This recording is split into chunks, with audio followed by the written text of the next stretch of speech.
ya'ni markdownlar bilan ishlash. Hozirgi ishlaganimiz bu oddiy skriptni o'zi edi va faylni saqlanish qilgan paytimizda, ya'ni fayl bo'limidan masalan save as orqali save ya'ni saqlanish qilganimizda fayl R ko'rinishida saqlanib qoladi. Ya'ni bu degani faqat RStudio orqali ochilishi mumkin bo'ladi. Bu narsani HTML, Word yoki PDF ga o'tkazish uchun biz Markdowndan foydalanamiz. Hozircha shu RStudio ko'rinishida qoldirdim. RStudio deb yozib qo'yamiz.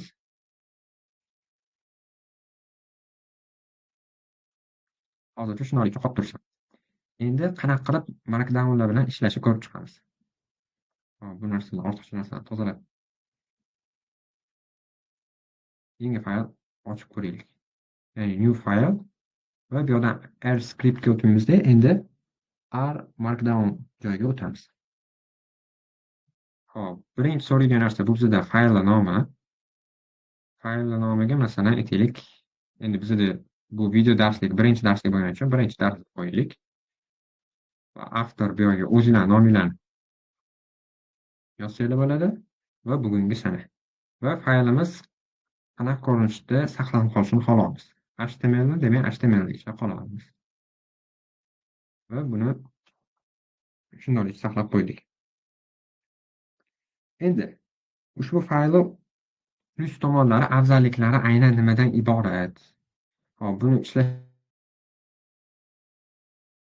oldin birinchi mana bu keyin mana bu R markdowndan keyin hamma narsani o'chirib tashlaymiz. Bizga keragi yo'q. Hop, ana endi ishlatsak bo'ladi. Ya'ni asosiy afzalliklardan bittasi, ya'ni bu narsa boshqa ya'ni fayl ko'rinishida saqlanib qolishi, ya'ni RStudio'miz balki HTML yoki boshqa yana fayl turlarida saqlanib qolishligi mumkin. Endi xuddi avvalgi funksiyalarni ya'ni bazamizni oladigan bo'lsak, bu yoqqa ko'chirib o'tamiz.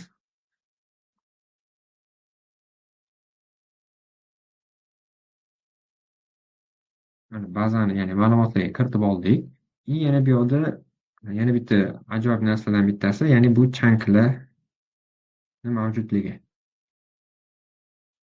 Ya'ni bu yerda S tugmasini bosib, yuqori qismidan R belgisini boshlaymiz va mana bizda mana bu ya'ni R ko'rinishida ya'ni shu belgi chunk deyiladi, yozib boramiz. Masalan, shu ma'lumotni kiritib qo'ysak bo'ladi bazani uning ichiga. Va undan keyin biza boya yuqorida alohida hisoblab ketgan funksiyalar. Bu bizada mediana bilan o'rta arifmetik bo'lishi mumkin. Shuni to'laligicha yana ishga tushirsak bo'ladi. Ko'rib turganimizdek mana ishga tushdi. Birdaniga ikkalasini ham javobini ko'rib turibmiz. Hop. Undan tashqari yana bitta narsani ko'rsatib o'tishimiz kerak. Ya'ni RStudio'ning yana bitta afzalliklaridan bittasi grafiklarni qo'shish. Bu narsa seminar faylda ham berib o'tilgan. Seminar faylda 15-slaydini ahamiyat beradigan bo'lsak, bizda 3 xil turdagi grafik berib o'tilgan. Keling, hammasini alohida ishlab ko'ramiz. Birinchisi, ya'ni plot funksiyasi orqali chizilar ekan va bu bizda nuqtali grafikni beradi. Keyingisi hist ya'ni histogramma va boxplot ya'ni box pixel diagrammasi ekan. Keling, birinchi plotdan boshlaymiz. Yana xuddi shunaqa yangi chunk ochamiz. Bu yerda chizib boramiz. Birinchisiga ya'ni plot baza va keling buni ko'ramiz. Agar buni yurg'izadigan bo'lsak, aynan shu faylning o'zida, ya'ni biza grafikga ko'rishimiz mumkin. Agar skriptda bu narsani berganimizda nima bo'lardi? Aynan avvalgi oddiy RStudio faylda berganimizda, masalan, Ctrl Enter bosganimda bu narsa faylning o'zida emas, balki pastga, ya'ni o'ng qo'l qismida alohida plot, ya'ni grafiklar uchun mo'ljallangan qismda biz ko'rishimiz mumkin bo'lar edi. Hop, keyingi grafikimiz, ya'ni histogramma, ya'ni hist funksiyasi orqali ko'rib boramiz. Bunga xuddi shu baza ma'lumotini kiritib, Ctrl Enter bosadigan bo'lsak, mana Instagramni ko'rishimiz mumkin. Hop, va oxirgisi Boxplot funksiyasi. Va bu yerga ham baza. Ctrl Enter bosadigan bo'lsak va mana Boxplot funksiyasini ham ko'rishimiz mumkin. Va funksiyalar orasida alishish uchun ham ushbu strelkadan foydalansak bo'ladi.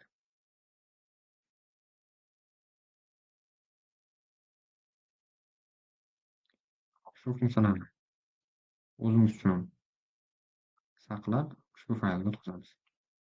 Hop, iloji bo'lsa hammasidan alohida chunk qilsak, ancha chiroyliroq ko'rinishda bo'ladi. Ya'ni bir-biriga aralashib ketmaydi. Keyingilarni shunaqa qoldiraylik.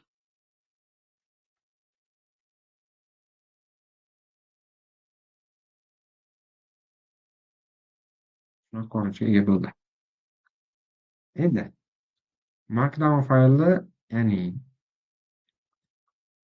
to'g'ri ishlashi uchun, ya'ni buni saqlab qo'yishni nima qilamiz? Need tugmasida, ya'ni yuqorida joylashgan need tugmasidan ya'ni ishlatish orqali saqlab olamiz. Hop, saqlamoqchi bo'lgan joyimiz, ya'ni загрузка qismiga hop, faylga nom beramiz. Masalan, r fayl deb beraylik va saqlandi.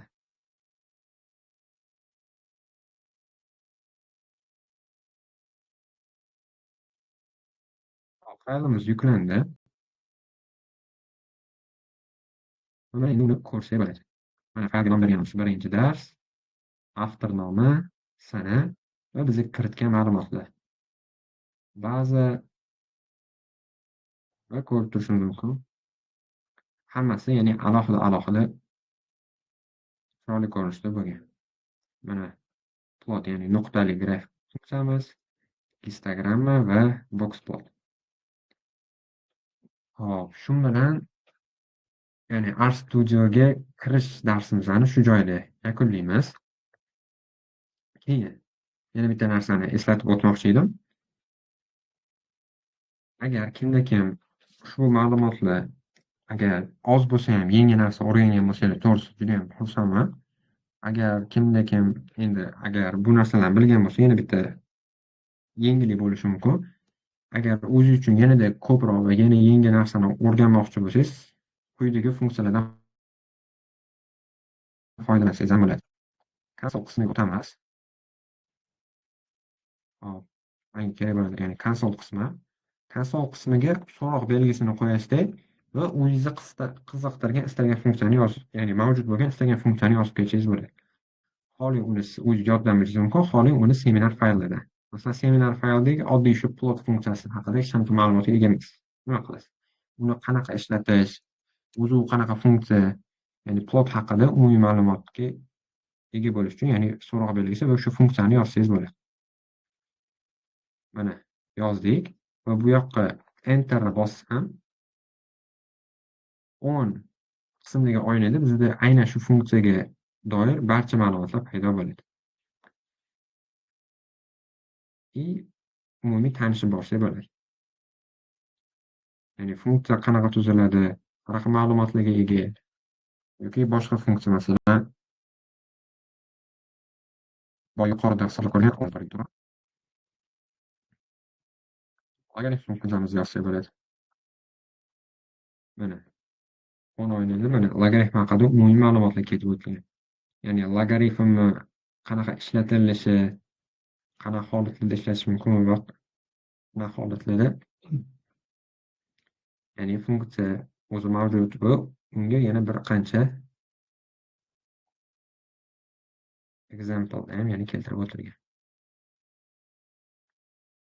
Ya'ni bitta nima desam ekan, to'g'risi bu RStudio biz uchun ham yangi narsa. O'zimiz ham endi sekin-sekin tanishib boryapmiz. Ko'p narsalarni baribir seminar fayldan yoki leksiya fayldan o'rganib boramiz. Sizlarni to'g'risi tushunishingiz uchun yanada ancha murakkablashib ketmasligi uchun nazariya qo'shmaslikka va ko'proq amaliyotda ko'rsatib berishga harakat qildik. Agar shunda ham kimda-kim savollar bo'lsa, ularni qo'shimcha Telegram kanalimizda keyinchalik ko'rib boriladi. Hozircha darsimizni shu joyda yakunlab turamiz. Umid qilamanki, oz bo'lsa ham foydali bo'ldi. Shu joyda yakunlaymiz.